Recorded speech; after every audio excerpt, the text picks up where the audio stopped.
sea, ya aplaudí bien. Okay. Welcome back, everyone, and I'm here again with Jeff Grant, SBR contributor, and today we're going to be looking at the game between the New York Yankees and the Detroit Tigers. But first off, how you doing today, Jeff? Doing great, Dax. These are two heavyweights in the American League, so a very interesting game to handicap on Tuesday. No doubt, man. And since the All-Star break, the Yankees have gone 21-14 despite some numerous injuries that they've had in their lineup. Now, how have they been able to achieve this type of record with all that going on? You know, the starting rotation has performed at a high level. They've gotten contributions from Michael Pineda, who was injured for a while, and of course the acquisition from the Arizona Diamondbacks of Brandon McCarthy, who we're going to speak at greater length later on in the video. Those two guys have replaced Masahiro Tanaka and also CC Sabathia, so a lot of it has to deal with the starting rotation. All right, now, staying a bit on topic here, there's an injury also on the Tiger side, Miguel Cabrera. You know, he's actually been out for a couple of days with an ankle injury. Now, they're hoping to get him back. Taking that into account, how is his return going to help the lineup, and how is it going to help the team in general?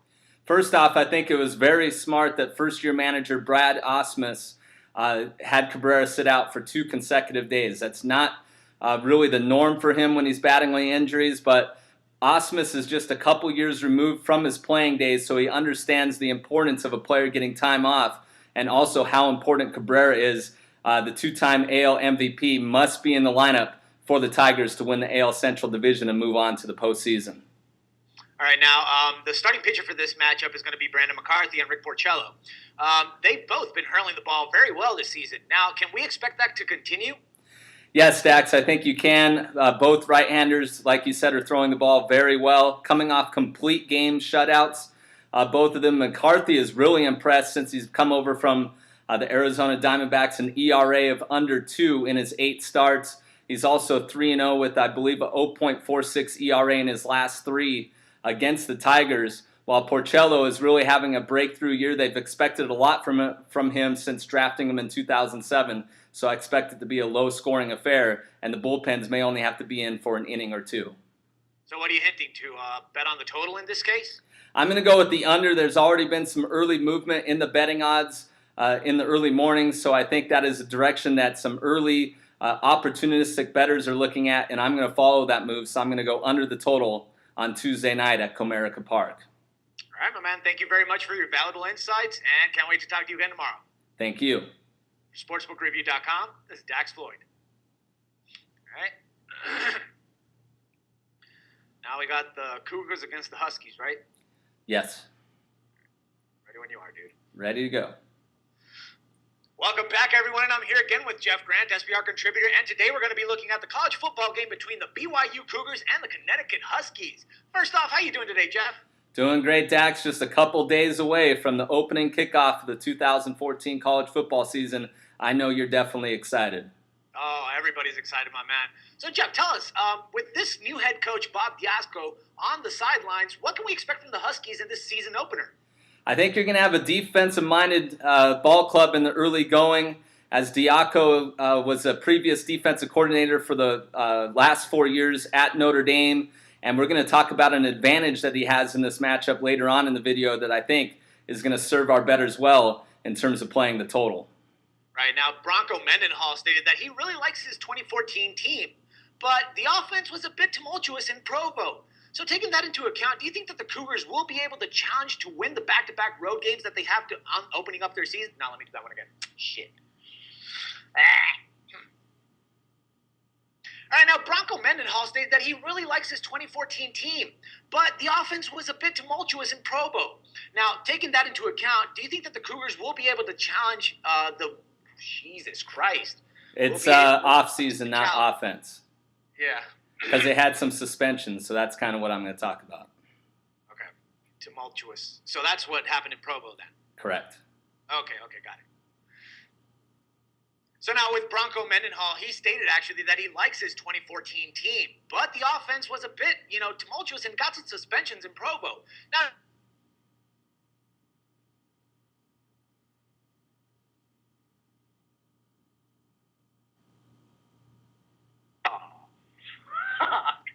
all right, I'm with you guys now.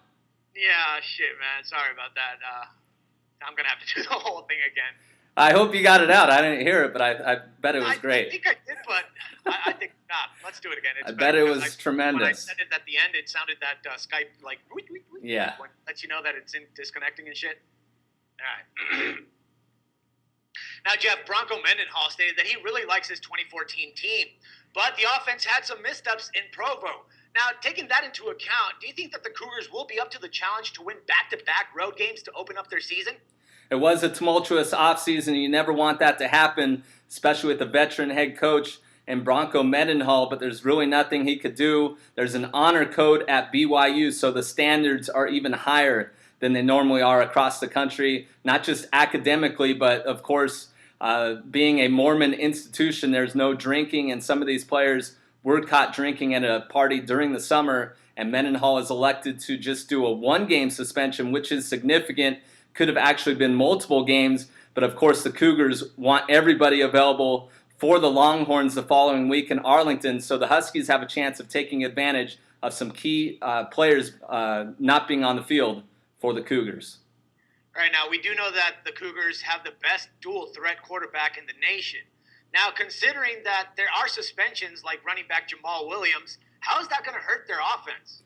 Yeah, Hill's one of the better dual-threat quarterbacks, as you said, Dax, but he doesn't have that reliable option to hand the ball off, and that's going to allow the Huskies to focus in on him a little more because the Cougars could end up turning the ball over on the road. It's never easy to go across the country in your first game of the season, especially on a Friday, so it's a short week already. The Cougars are getting there on Wednesday, but they could appear a bit sluggish. It's a tough call, but Hill may be limited a little bit, and Diaco has already seen the Cougars the last 2 years as a member, I said, as the coaching staff of Notre Dame, and he held them to 27 combined points in those 2 games, so I think the Huskies have a chance of staying within this number.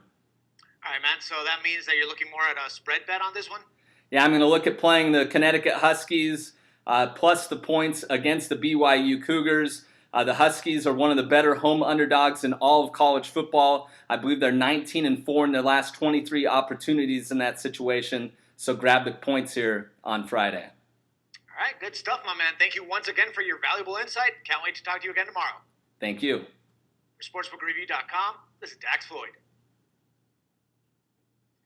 And State against Colorado.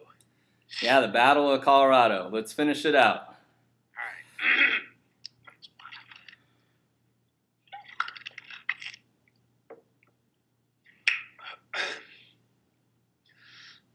Welcome back, everyone, and I'm here again with Jeff Grant, SBR contributor, and today we're going to be looking at the college football game between Colorado State Rams and Colorado Buffaloes. But first off, how you doing this morning, Jeff?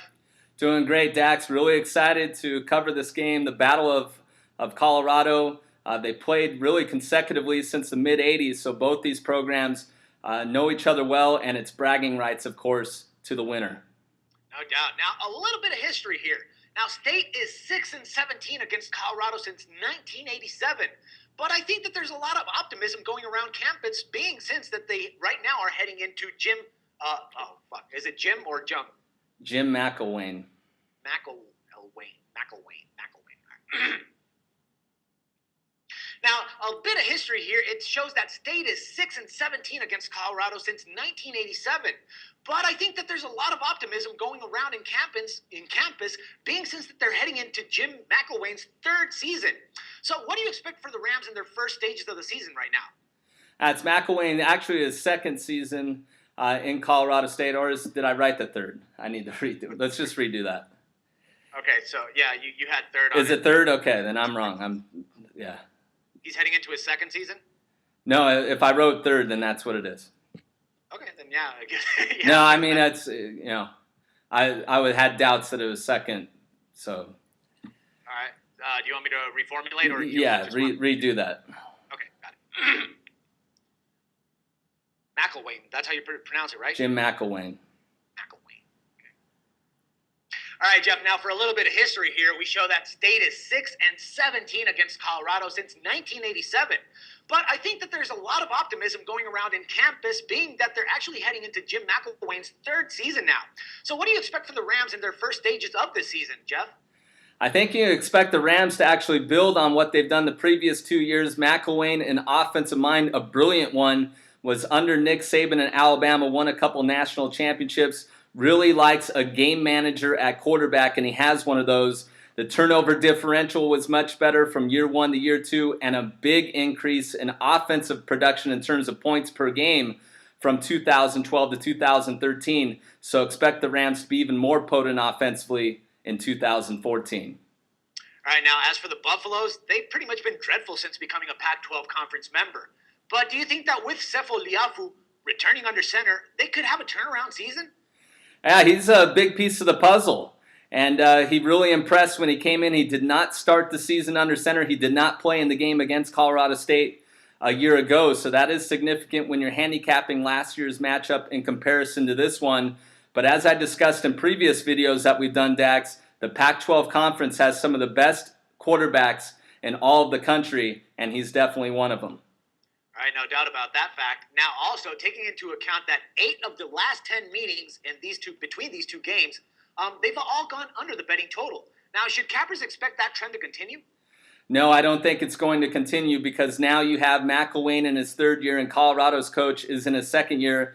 McIntyre really brought an offensive playbook from his time at San Jose State and arriving in Boulder, and he's had some time to work with Colorado's signal callers, so I expect an offensive game and this one to go over the total, and it's an actual benefit right now when I looked at the betting odds that the opening number has fallen by more than 4 points, so now it's time to play over the total. All right, so you're recommending us to take that over then? I'm going to recommend going over the total. I think both these offenses will be able to move the football at will against each other. Should be one of the more exciting games in the opening week of the 2014 college football season.